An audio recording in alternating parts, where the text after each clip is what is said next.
In the ring, he danced like a butterfly and stung like a bee.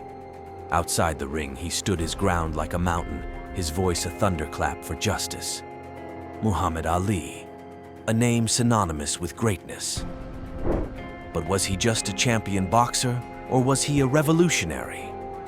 Today, we delve into the life of Muhammad Ali, and we'll explore the lightning-fast jabs that made him a legend, the unwavering principles that turned him into a rebel, and the undeniable impact he left on the world.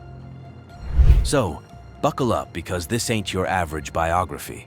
This is the story of Muhammad Ali, the boxer, the revolutionary, and the man who dared to defy the status quo.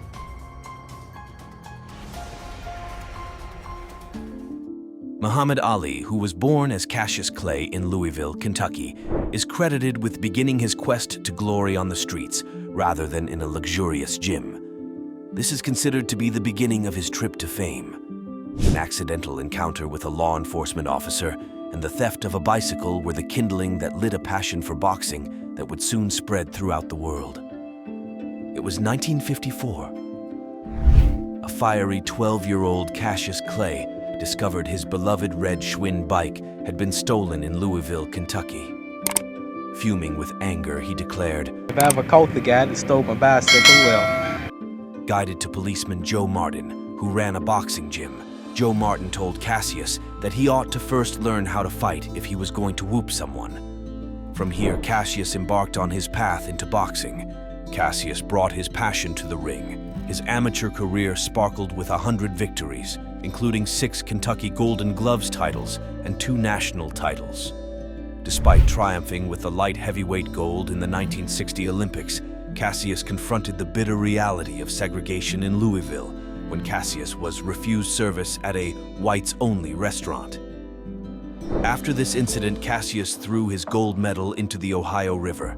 Cassius never lacked for confidence. He had so much passion for boxing and life, he couldn't keep it inside. He was outlandish. He bragged and he boasted. He would even make up poems about his opponents and recite them in public. I've wrestled with alligators, I've tussled with a whale, I done handcuffed lightning and put thunder in jail. No one had witnessed boxing quite like Cassius Clay. His fluid movements, dubbed the Ali Shuffle, dazzled audiences, coupled with lightning reflexes and impeccable hand speed. Floyd Patterson marveled. He moved with such grace, making him a moving target that was nearly impossible to hit. Despite his unorthodox style, Cassius could take a punch and deliver jabs from unexpected angles, enhancing his mystique. Ascending swiftly, Cassius boasted a 19-0 record as a pro, becoming the top contender in 1963, despite being a 7-1 underdog against Sonny Liston. Taunting Liston as the Big Ugly Bear, Cassius outshone him even before the fight began. Dominating the match, Liston failed to answer the bell for the 7th round, making Cassius the youngest heavyweight champion. Following this triumph, Cassius embraced Islam, adopting the name Muhammad Ali, a change met with resistance. Unfazed, Ali asserted, "Cassius Clay is my slave name." Why do you insist on being called Muhammad Ali now? That's my original name. That's a black man name. Cassius Clay was my slave name. I'm no longer a slave.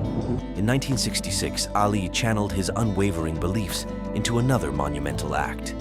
On April 28, 1967, amid the Vietnam conflict, he shocked and enraged the nation by refusing army service, citing his conscientious objection.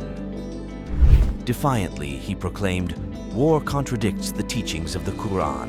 I have no quarrel with the Viet Cong. Why should I drop bombs on brown people in Vietnam?" Ladies and gentlemen, Mr. Muhammad Ali has just refused to be inducted into the United States Armed Forces. He refused induction on the grounds of his religious convictions on war. My conscience won't let me go shoot my brother or some poor hungry people in the mud for big powerful America and shoot them for what? They never called me nigger. The consequences were severe. Stripped of his titles and boxing license by all 50 states, Ali was sidelined from his prime years, aged 25-29. In 1971, the U.S. Supreme Court overturned his conviction unanimously. Upon his return, Ali was changed, older, slower, but his passion for boxing remained unyielding. Unlike modern champions, he faced formidable opponents like Frazier, Holmes, and Foreman in what's now deemed the golden age of heavyweight boxing. His bouts became legendary: the Rumble in the Jungle, the Thrilla in Manila, and the Fight of the Century. With a 56-5 record, Ali cemented his legacy as one of the greatest athletes of the 20th century. Muhammad Ali transcended the boxing ring, battling for African American rights, peace, and against racial segregation. Despite Parkinson's diagnosis, he epitomized fearlessness and generosity. Lighting the Olympic torch in 1996 symbolized resilience amidst adversity, his spirit undaunted by tremors. Beyond boxing, Ali was a global peace advocate, cultural icon, and social activist.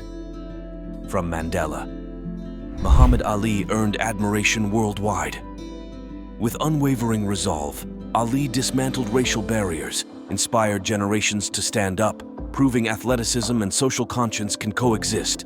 Was Ali merely a boxer? Absolutely not. He was a cultural phenomenon, a beacon for social justice, and an eternal inspiration.